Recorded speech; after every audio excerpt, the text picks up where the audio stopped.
LA 카운티 지역의 코로나 사망자와 병원 입원 환자 수가 안정화 추세에 접어들었습니다. 확진자 수도 주정부 전체 추가 확진자 수의 37% 수준까지 줄어들었습니다. 미용업계가 다음 주부터는 실내 영업을 강행하겠다는 입장을 밝히고 나섰습니다. 실외 영업으로는 더 이상 버티기 어렵다는 강경한 모습입니다. 가을 학기 시작을 앞두고 개학 논란이 확산되고 있습니다. 지난달 말 2주간 미성년 코로나 확진자 수가 크게 증가한 것으로 나타났습니다. 리버사이드 지역 대형 산불인 애플 산불에 70대 한인 부부가 생활터전 전부를 잃어버렸습니다. 한인 부부는 최근 은퇴한 뒤 이곳으로 이주한 상황이어서 안타까움을 더했습니다. 문우신 재무장관이 이미 결렬된 추가 보양안을 이번 주에 합의하기를 희망한다고 언급했습니다. 보양안에 추가 자금을 지원할 수도 있다고 말했습니다.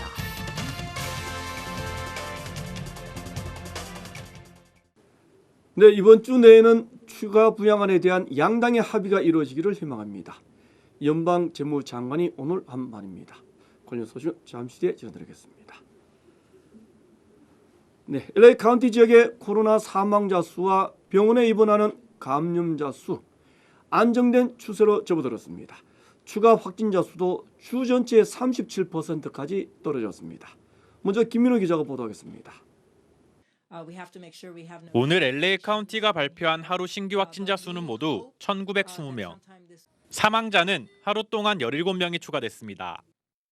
최근 LA 카운티 내 입원 환자와 사망자 수가 안정세를 보이고 있습니다. LA 카운티 보건국은 현재 하루 평균 1,600여 명의 환자가 병원에서 치료를 받고 있다고 전했습니다. 6월 중순까지 매일 2,000명 이상의 입원 환자를 기록한 것에 비해 크게 줄어든 수치입니다. 사망자도 감소세를 이어가고 있습니다. 지난 7월 말 하루 평균 41명의 사망자가 발생했지만 현재 31명으로 줄었습니다. LA 카운티 보건국은 여전히 높은 수치를 보이고 있지만 감소세가 완만하게 진행 중이라고 밝혔습니다. LA 카운티 내 사망자와 입원 환자 수에 이어 일주일 평균 확진율도 줄어들었습니다. 확진자가 급증한 7월 말 확진율은 9.5%까지 급증했으나 현재 7.3%로 낮아졌습니다. 카운티 내 확진자까지 감소하면서 주 전체에서 차지하는 확진자 비중도 감소했습니다. LA 카운티는 지난 5월 말까지 주 전체 확진자 중 절반 이상을 차지했지만 확산세가 점차 줄어들면서 현재 37%까지 내려간 것으로 집계됐습니다. 오렌지 카운티는 오늘 하루 추가 사망자는 없지만 어제보다 300명 이상 더 많은 886명의 신규 확진자가 발생했습니다. LA에서 SBS 김민우입니다. 네, 정부에 대한 미용업계의 불만이 폭발 직전입니다. 업소의 특성 때문에 실외 영업은 사실상 의미가 없다는 겁니다. 다음 주부터는 실내 영업까지 강행하겠다는 입장입니다. 이상민 기자가 취재했습니다. 미용업계 종사자들은 오는 17일부터 실내 미용실 영업을 강행한다. 미용실 종사자들은 캘리포니아주에서 실내 영업 금지가 장기화되면서 다음 주 월요일부터 영업을 강행하기로 했습니다. 오픈 세이프 캘리포니아, 즉 미용실 실내 영업을 강행하자는 운동은 SNS를 통해 빠른 속도로 퍼져나가고 있습니다. 이미 3,600여 명의 미용업계 종사자들은 이 운동에 동참하기로 했습니다. 티켓을 발부받더라도 미용실과 이발관 실내 영업을 강행하려는 겁니다. We're probably the cleanest business in California, and we have been targeted for months now. So we're just going to open. 벼랑 끝으로 몰린 한인 미용업계도 실내 영업을 강행하자는 운동에 대해 뜻을 같이 했습니다. 이 미용에 대해서 전혀 몰라요. 그렇게 한다면은 어느 미용업소가 사인 안 할 사람이 없어요. 경제적 위기에 직면한 한인 미용업계는 더 이상 기다릴 수 없다고 주장했습니다. 찬성이죠. 대대적으로 굉장히 찬성이죠. 이런 거를 좀 단체적인 목소리로 좀 내달라고 제가 부탁드리려고 아까 아침에 전화 드렸던 거예요. 미용 종사자들은 내일 캘리포니아 주청사 앞에서 미용실과 이발관 실내 영업을 촉구하는 시위도 계획하고 있습니다. LA에서 SBS 이삼현입니다. 네, 지난 한 주 동안 LA 총영사관 민원실까지 폐쇄시킨 코로나 양성 판정자가 결국 음성으로 밝혀졌다고 합니다. 한국에서 실시한 수차례 검진에서 최종 음성 판정이 내려졌습니다. 전용훈 기자입니다. 코로나19에 확진된 것으로 알려졌던 LA 초용사관 직원의 지인. 첫 검사에서 양성 판정을 받았지만 다시 실시한 2차와 3차 검사에서 최종 음성 판정을 받은 것으로 전해졌습니다. 결국 한국보건소의 오진으로 총용사관이 폐쇄되고 민원인 불편을 가져온 상황이 됐습니다. 그 영사관 직원의 그 지인이 한국으로 들어가서 그 양성 판정을 받은 이후에 그 지인도 음성 판정을 결과적으로 받아서 그 밀접 접촉자와 기타 2차 접촉 의심자도 다 음성으로 판정이 나왔기 때문에. 하지만 이번 소동에 대한 LA 총용사관의 신속한 대응에는 긍정적인 평가가 많습니다. 민원인과 직원 불편을 감수하긴 했지만 추가 혼란을 막고 혹시 모를 감염 확산을 사전에 차단했다는 것입니다. 또 검사를 받은 민원실 직원들이 모두 음성 판정을 받아 영사관 방역에 대한 신뢰도 높였다는 겁니다. 민원인들도 상당히 안심하고 계신 것을 느낄 수가 있습니다. 앞으로도 하여튼 민원인이 정상적으로 운영될 수 있도록 방역 조치에 만전을 기할 예정이고, 우리 또 민원인들께서도 불편하시더라도 많이 좀 이해를 해주시면 감사하겠습니다. LA 총용사관은 오늘 오전부터 민원실 운영을 다시 재개하고 수년된 업무 처리에 돌입했습니다. LA에서 SBS 전영웅입니다. 코로나 재확산 추세는 미 중서부 지역으로 번지고 있는 상황입니다. 하지만 중서부 지역에는 마스크 착용을 의무화시킨 주가 거의 없다고 합니다. 수십만 명이 운집한 행사까지 버젓이 진행되고 있습니다. 김수영 특파원이 보도하겠습니다. 고급 오토바이가 줄지어 주차된 행사장에 사람들이 가득 모여 있습니다. 사우스다코타주에서 해마다 열리는 미국 최대 오토바이 축제인데 올해는 25만 명이 참석할 것으로 예상됐습니다. 코로나 사태 이후 가장 많은 사람이 모이는 집회입니다. 사우스다코타주는 마스크 착용을 강제하지 않아서 참석자들은 물론 경찰까지 마스크 쓴 사람을 찾아보기 어려울 정도입니다. They're ready to ride. Everybody's cooped up from the coronavirus. Everybody's ready to have fun. And hell, so am I. 코로나 비말 전파의 온상으로 지목되어 온 술집에도 행사 참가자들이 빽빽하게 모였지만 마스크 쓴 모습은 찾아보기 어렵습니다. 여전히 바이러스의 실체조차 인정하지 않고 사회적 거리두기, 마스크 쓰기가 필요 없다고 생각하는 사람들이 그만큼 많다는 얘기입니다. 대면 수업을 강행한 조지아에서는 고등학생들이 마스크도 안 쓰고 복도를 가득 메웠습니다. 지금 추세대로라면 미국의 코로나19 사망자가 오는 12월에는 29만 5천 명에 이를 거라는 전망이 나왔습니다. 마스크를 쓰면 추가 사망자를 절반으로 줄일 수 있다는 계산이 나왔지만 트럼프 행정부는 연방 차원에서 특정 장소에 마스크 착용을 의무화할 생각이 없어 보입니다. It'll go away like things go away. Absolutely. It's no question in my mind it will go away. 이미 감염 통제가 어려워진 상황에서 트럼프 대통령은 백신과 치료제의 대선전 개발에 정치적 명운을 걸고 있습니다. 워싱턴에서 SBS 김수영입니다. 한국에서는 변이가 일어난 코로나 바이러스 3가지 종류가 처음으로 발견됐습니다. 세계보건기구에도 아직 보고되지 않은 바이러스 형태였습니다. 남주현 기자입니다. 코로나19 바이러스 변이 3건은 파키스탄에서 2건, 우즈베키스탄에서 1건 유입됐습니다. 3건의 변이 모두 바이러스가 우리 몸속 세포에 달라붙게 하는 스파이크 단백질에서 일어난 건 같습니다. 하지만 그 안에서 위치가 다 다르고 셋 다 계통도 제각각입니다. 변이된 바이러스에 감염된 3명은 입국 직후 자가격리돼 국내 전파는 없었습니다.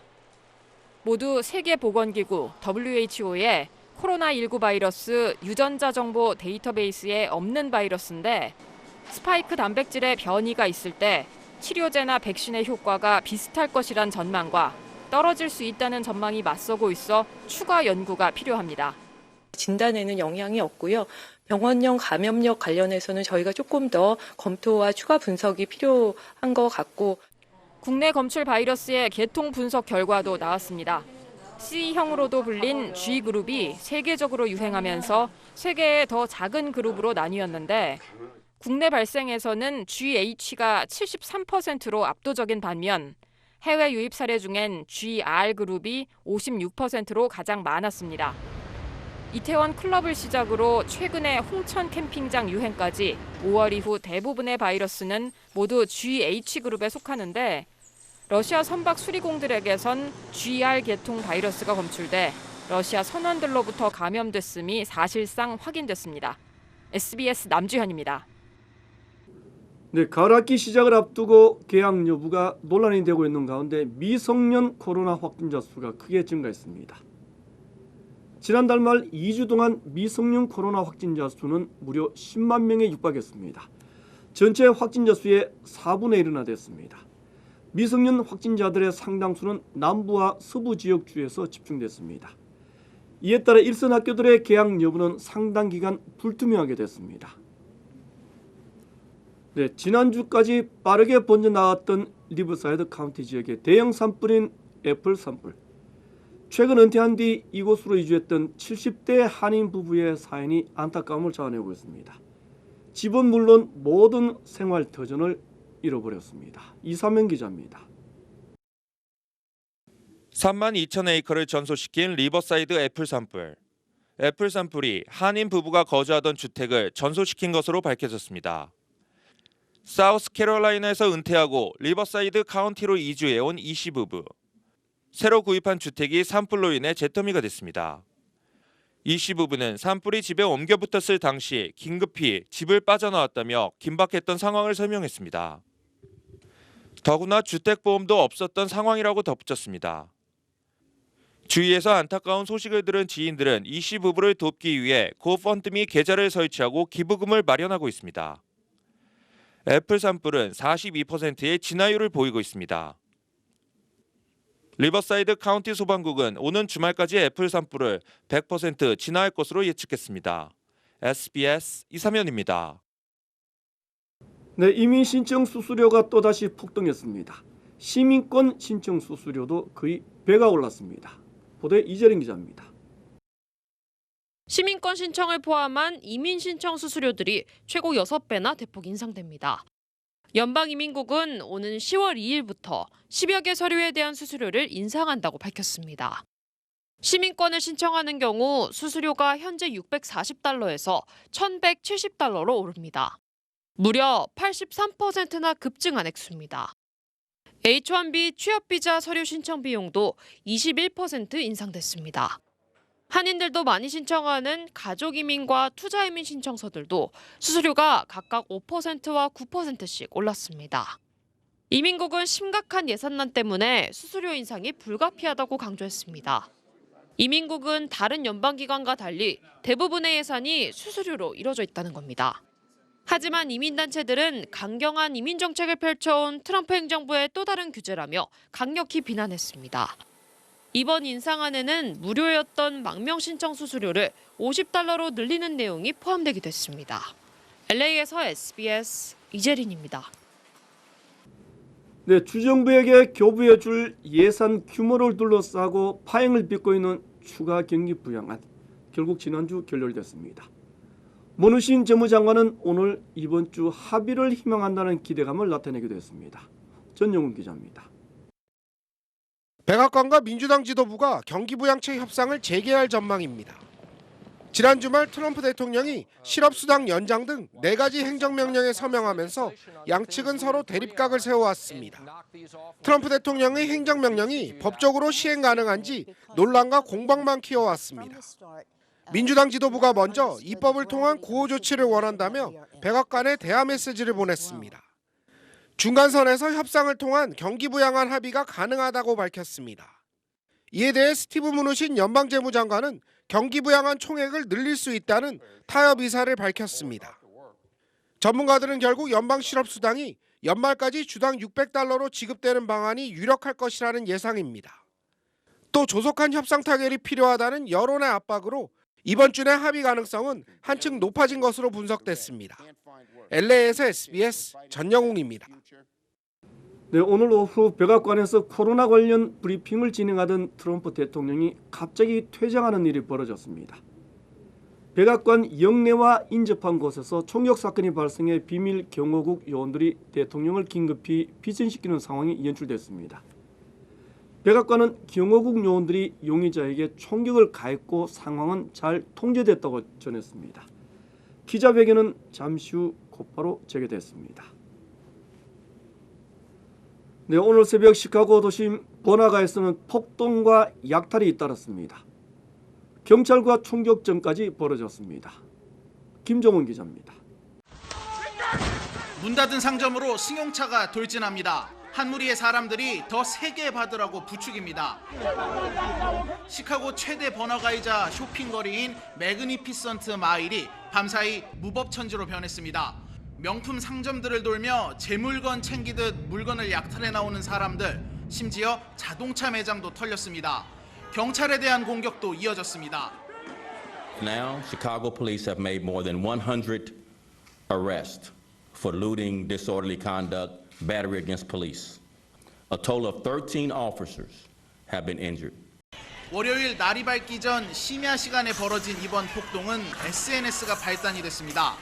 하루 전날 경찰이 총기를 발포하는 용의자와 총격전을 벌이는 사건이 벌어진 뒤 SNS에 도심으로 모이라는 글들이 속속 올라오며 순식간에 사람들이 모여든 겁니다. To be clear, this had nothing to do with legitimate, protected First Amendment expression. What occurred in our downtown and surrounding communities was abject criminal behavior, pure and simple. And there cannot be any excuse for it, period. 시카고에선 7월 한 달간 벌어진 총기 범죄 수가 최근 10년 이내 최고치를 기록하는 등 조지 플로이드 사망 사건 이후 연일 불안한 치안 상태를 보이고 있습니다. 뉴욕에서 SBS 김종훈입니다. 네, 다음 소식 전하겠습니다. 일본 전범 기업들에게 폭탄을 던지며 각성과 책임을 촉구했던 일본인들의 이야기. 조만간에 다큐멘터리 형식으로 한국에서 개봉될 예정이라고 합니다. 최호원 기자입니다. 1974년 일본 도쿄 한복판 미쓰비시 중공업 본사에서 폭탄이 터집니다. 8명이 숨지고 300여 명이 다쳤는데 폭탄을 터뜨린 사람들은 동아시아 반일 무장전선이라는 일본인 단체였습니다. 三菱は旧植民地主義時代から現在に至るまで一貫して日程中枢として機能し、商売の仮面の陰で死肉を食らう日程の大黒柱である。 이들은 이후에도 미쓰이 물산, 다이세이 건설 등 일본 전범기업 17곳에 폭탄을 터뜨렸습니다. 다큐멘터리를 연출한 김미래 감독은 투옥 중인 이들과 그 주변 인물들을 찾아다닙니다. たくさんの強制労働で働かされた朝鮮中国人の人たち、大体そのうちの100人をここで失ってしまって。 일본인이 같은 일본 기업을 공격한 이유, 무엇보다 이들 기업들이 저지른 징용과 가혹행위 등에 대한 책임을 묻기 위해서였습니다. 彼らは企業の戦争責任ということで企業爆破をしたわけですよね。未生産の問題、植民地支配の問題、戦争責任の問題、そしてそれに対する企業の関与の問題。 제가 피해자 자리에서만 어떤 그 역사적 인식을 해왔다면 그거를 역으로 가해자라고 하는 자리에서도 지금 내가 살고 있는 이 한국 사회에서 되돌아볼 필요가 있겠다. 폭력이라는 수단은 옳지 않았지만 전범 기업들에게 반성과 사과를 촉구했던 이들의 목소리만은 오늘날까지 일본 사회가 귀를 기울여야 할 부분입니다. SBS 최호원입니다. 네, 일본의 한 고등학교 운동부 기숙사에서 코로나 확진자가 무려 88명이나 한꺼번에 발생했습니다. 방역 수칙을 어기고 훈련을 강행한 것이 원인이었습니다. 유승재 특파원이 전하겠습니다. 일본 시마네현 마스에시의 한 고등학교 축구부 기숙사에서 학생과 교사들이 무더기로 코로나19 확진 판정을 받았습니다. 축구부원 1명의 감염이 확인돼 축구부 전원과 지도교사 등 141명을 상대로 검사를 확대했는데 검사 대상의 절반이 넘는 88명의 감염 사실이 드러난 겁니다. 숙소는 2인 1실이지만 아침 저녁으로 식당을 함께 사용하고 공용 목욕탕을 써서 감염이 빠르게 확산한 것으로 추정됩니다. 인구 67만 명으로 지금까지 코로나 감염자가 31명에 불과했던 시마네현은 충격에 빠졌습니다. 全員に対してですね、検査というものを行っていきたいと。市民の皆様方にはですね、引き続き冷静な対応をお願いを申し上げたいと。 운동부원 같은 건강한 청소년은 코로나에 감염돼도 증상이 가볍거나 아예 없는 경우가 많지만 활동 범위가 넓어 자신도 모르게 전파자가 될 가능성이 큽니다. 게다가 해당 축구부는 최근까지 오사카 등에서 원정 훈련을 한 것으로 확인돼 전파 범위가 예상보다 넓을 수도 있습니다. 우리나라의 경우 지난 2016년 정부가 초중고교 운동부 합숙소의 폐지 결정을 내린 뒤 시도 교육청별로 단속에 나서 지금은 거의 사라진 걸로 알려졌습니다. 이미 코로나 2차 유행 단계에 들어갔는데도 여전히 안일한 학교들의 방역의식과 일본 정부의 소극적 대책이 무모한 합숙훈련과 집단 감염으로 이어졌다는 비판이 나오고 있습니다. 도쿄에서 SBS 유성재입니다. 네, 당초 에볼라 치료제인 렘데시비르, 이 약을 개발했던 제약사가 코로나 치료제로 사용하겠다면서 FDA에 정식 승인을 신청했다고 합니다. 임상시험에서는 코로나 환자들의 회복 기한이 앞당겨지는 사실이 확인됐다고 합니다. 유럽연합과 일본은 이미 사용 신청을 승인받았습니다. 코로나 백신과 치료제 개발이 이제 눈앞에 다가온 느낌입니다. 그래도 마스크 착용과 거리 두기는 철저하게 지켜나가야 하겠습니다. 이 방송 마치겠습니다. 고맙습니다.